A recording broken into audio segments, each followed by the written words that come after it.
Now, moving right along in our program, we have a keynote address coming up. It is my pleasure to welcome the Honourable Lana Popham, Minister of Agriculture and Food for the Government of BC, to deliver a keynote address. Let's give Lana a warm welcome.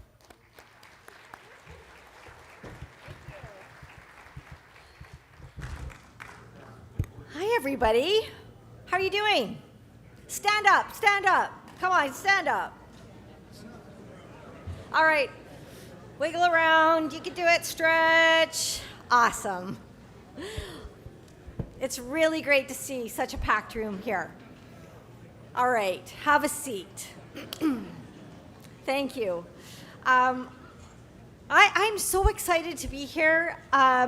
Each time I get an invitation to a resource conference, it's because I'm usually glad that I get included in what's called the dirt ministries. But my ministry is actually a soil ministry.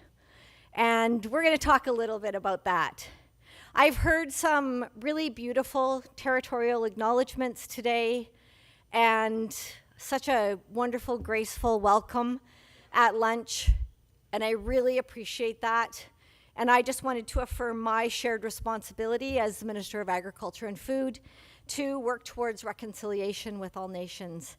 And it is such an honor to be able to come to this territory to meet with all of you. I don't know if you know this about me, but I get stoked about anything to do with food. And so I was a Minister of Agriculture for 5 years. Then I moved out for a couple years and went to Tourism, Arts, Culture, and Sport, which is called the Fun Ministry. But I always thought agriculture and food was the fun ministry. So I got moved back in just before Christmas, and I couldn't be more thrilled to be working in this field again. I love the way that food brings people together, and in a lot of ways, food gives people hope. And especially on the files that I've been working on with First Nations leaders, Indigenous peoples, it gives me a lot of hope because there's so much great energy, there's so much great information that has been passed down. And so when I come away from the work that we're doing as government in partnership with First Nations and Indigenous peoples, I start to think differently about the future. And I'm going to tell you a little bit about that. And I really hope you had enough to eat at lunch, because some of these things I'm going to tell you about, it's going to make you hungry. So a lot of the work that we've done in the last while has mostly been about learning for us as government around food systems and Indigenous food priorities. It's been very interesting. It's all about really relearning what we've been thinking as a ministry on food pathways. And I used to be a farmer. So I grew up on Quadra Island. I grew up eating huckleberries and salmonberry shoots and things that would be gathered. And that was part of my family's food security, food system. And then I went away and I lived in Vancouver. I graduated from UBC. And when I arrived at UBC, I lived with 4 other women. And I got shown where we were to keep our food. And I had this little shelf in amongst 4 other shelves. And it occurred to me that I had grown up in a way that was really close to the land. I helped my dad raise and harvest rabbits in our backyard. And I didn't understand how, for the next year of school, I could have such a small spot to keep my food. Because we had always put our food aside for the winter and gathered it and preserved it. And so it has been a relearning for me, and maybe even revisiting for me, around food systems, the threat to Indigenous food systems, and the way that some of the thinking nowadays, especially around regenerative agriculture, really touches on the way things used to be. And that, to me, is exciting. So, as Minister of Agriculture and Food, one of the ways that I think we can be authentic in our work with reconciliation is to support and empower Indigenous agriculture and food systems. It's really a basic way that we can sit back and think about land use policy in a way that really meets the moment. Local Indigenous businesses are on the rise, and that's exciting. We've got businesses like Big Island Seafood and Off the Hook Restaurant just across the way that are creating new jobs and really delicious economic activities. Businesses like these are just examples of what this conference is all about. It's empowering and partnering Indigenous knowledge and economic self-determination, and it's usually pretty yummy, and that's what I love about it. As we build new relationships, it's important to acknowledge the historical injustices and the long-lasting impacts of colonization on Indigenous food. For too long, these legacies have created barriers to Indigenous food sovereignty, and they've really undervalued Indigenous agriculture and food systems. We're working really hard to break those barriers down.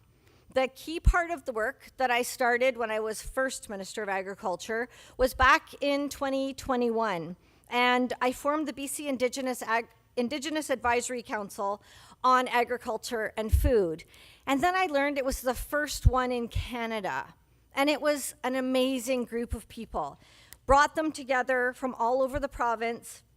It was made up of very diverse voices, different perspectives, some urban voices, some rural voices, and it was all about how do you create a more resilient food system in Indigenous communities, and this was throughout the entire province.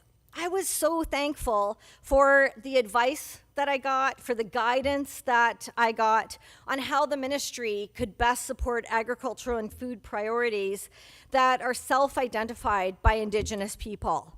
And since its inception, the Council has been providing my ministry with expert first-hand knowledge on how to empower communities that they represent. It was really, it was a real game changer, I have to tell you, for the ministry, for myself as minister, but also as my staff, as far as my staff went.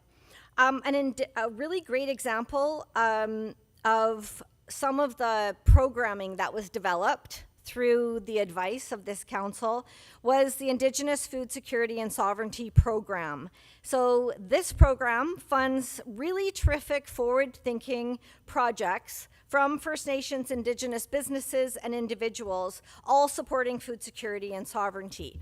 And it was being delivered in partnership with the New Relationship Trust, and the results from this partnership are super exciting. Nearly 200 projects has come out of this work, and this has been helping Indigenous communities and food businesses grow, and I'm really happy and proud to highlight some of those projects.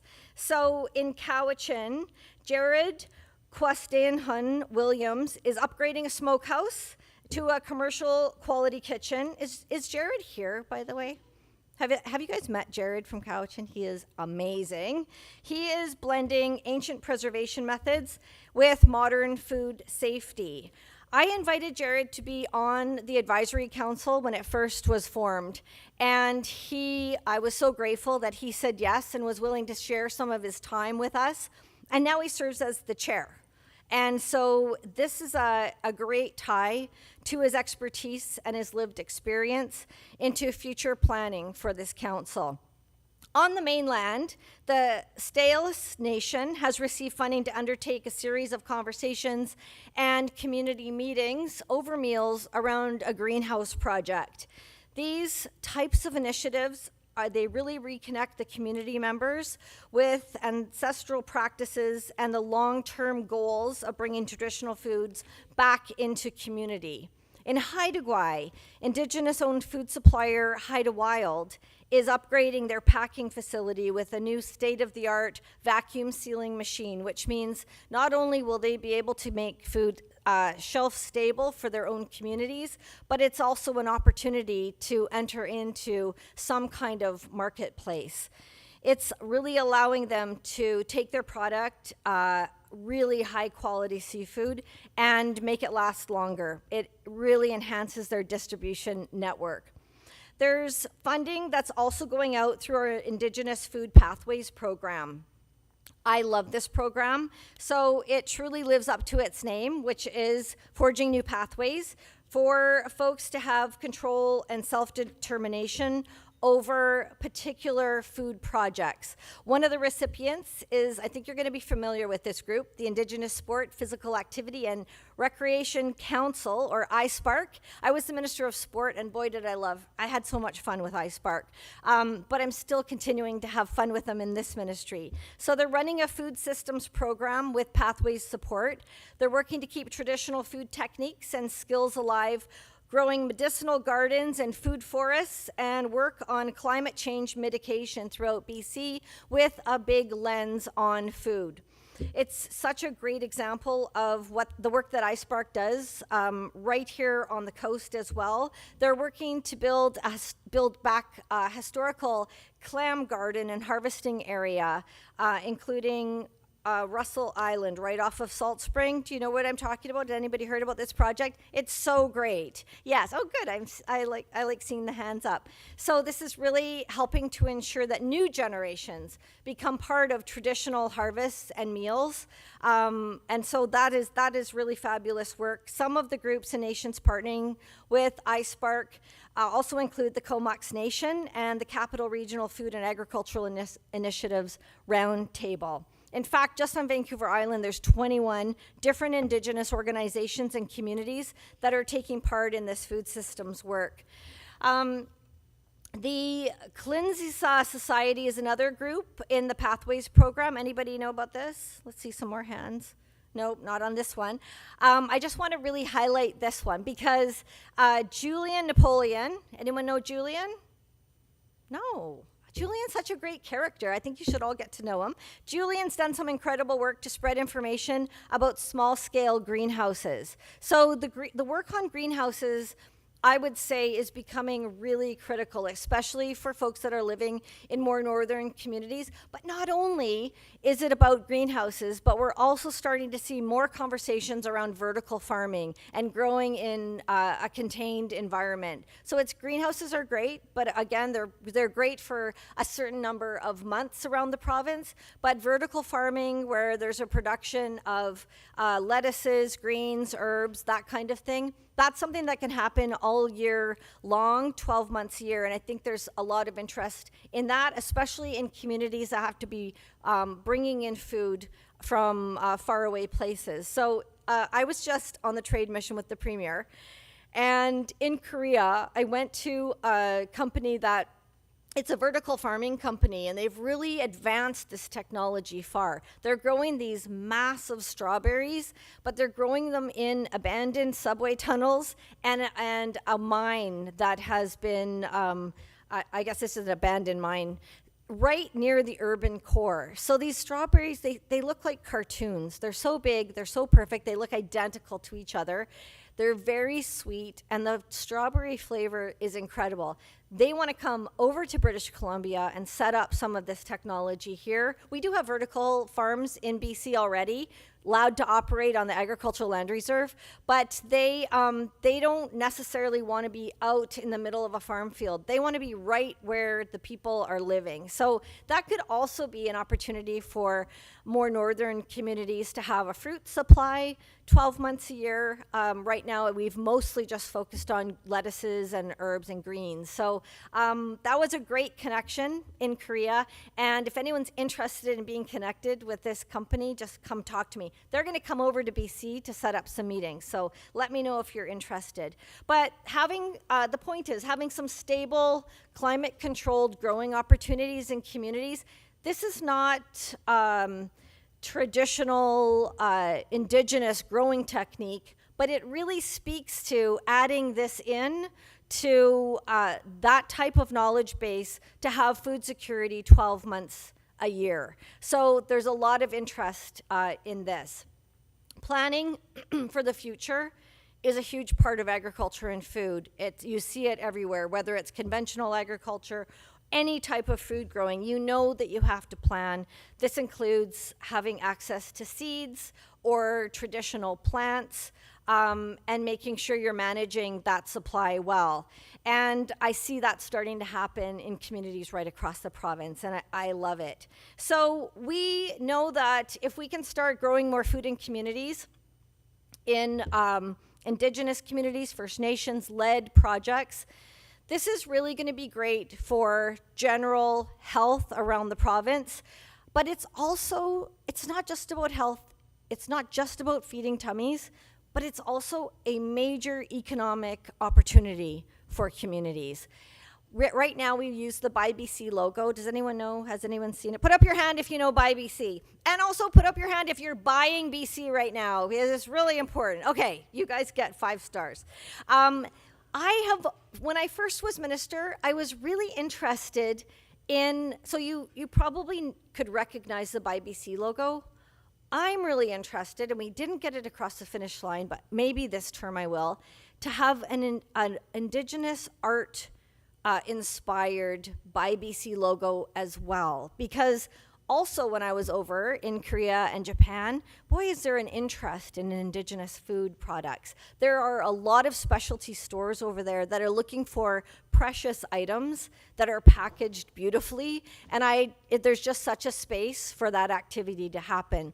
There's also a space right here in British Columbia, as we know. Having the domestic market, having an interest in Indigenous food products is something that I think we haven't taken advantage of the best we can, but we certainly can do it, and I would love to be the champion for that. I brought back the Buy BC program after it had been shelved for a number of years, and it's really a great way to connect and to communicate with consumers. And I think adding in an Indigenous piece of artwork that symbolizes the same thing would really be eye-catching and amazing. We've got 12,000 products that have a Buy BC logo on it right now. And some of those are Indigenous products. Sriracha Revolver Hot Sauce is one of those. And I was just touring St. Jean's Cannery, and we talked about what it would look like to have a Buy BC logo on that product as well. This March marked a really interesting opportunity for Buy BC. It was the spring equinox, and so we really did some marketing to highlight Indigenous products, and it went over really well. This ranged from some botanical teas and skincare products by Squalwyn Botanicals, Help hand harvested by Nos Foods, and then co-op owned seafood from authentic Indigenous seafood. These were of great interest. We were able to highlight them on all of our social media, and social media can be pretty negative, but it's almost guaranteed that when we're putting out BC products on social media, we're getting a positive response because people are interested. So growing Indigenous businesses, making sure that communities have opportunities that respect the past but also embrace the future is something that I see a great interest in from our government as we try and provide programs that are really led by the ideas that are coming forward from our advisory council. We don't want to be a government that's telling First Nations, Indigenous people, how their food system should look, but we want to take that information that we're getting from communities and creating programs that match what is being requested of. And that includes making sure that there's funding and pathways to our international and export markets. I'm going to tell you that some of these companies I also talked with in Korea are coming over the summer. They process food in Korea. They want to set up in BC because they're looking for ingredients. And I had a really great chat with Chief Chris Roberts earlier, who's doing seaweed. Many of them are looking for seaweed as an ingredient in some of their food products. So not only can we get a product completely processed and across the line as a domestic product here, but we can also start to understand the opportunities for growing ingredients and providing it to these companies that are exporting on their own. So again, so many things that I think are positive on the food security and food sovereignty scale, but let's just also talk about the fact that communities are struggling with food. I recognize that, and so part of really what I'm interested in is talking about making sure that communities are food secure first. And I work really hard with my colleague, Minister Sheila Malcolmson, on projects that can make sure that those bellies are being filled. Once we get that under control and work with nations and figure out exactly what opportunities are there, then I think that the economic success can follow. But it's really, we hear stories about freezers being empty, especially with salmon. It really makes me go back to the basics and to try and figure out what programs are there to make sure that kids are getting fed at school, elders have what they need to feel loved and secure, and that communities are just thriving. There's a lot of great energy out there, but I don't want to be, some people say I can have I'm a bit of a Pollyanna when it comes to food security. I call it Pollylana because yes, I think food has the opportunity to bring people together. It has the opportunity to bring people hope, and it's not an easy problem to solve. We're not the only jurisdiction that's struggling with it, but we certainly have a lot of food security champions here. I'm one of them. I recognize many of you in the audience that are also food security champions, and so let's work together to make sure our British Columbia bellies are full, that we've got economic opportunities everywhere that we want, and to use this amazing opportunity that I think we have with the US right now to highlight our BC products here. We're never going to get away from that trade relationship. 70% of what we grow and produce goes to the United States, but this has given us an opportunity to use this amazing platform of Grow Local to kind of expedite the consumer's perception of what we've got going on in the province and our country. So join my campaign of being a food champion and bring me all your ideas. I love to think outside of the box. I say I like to think outside of the lunchbox. And let's get some exciting projects done. Thank you.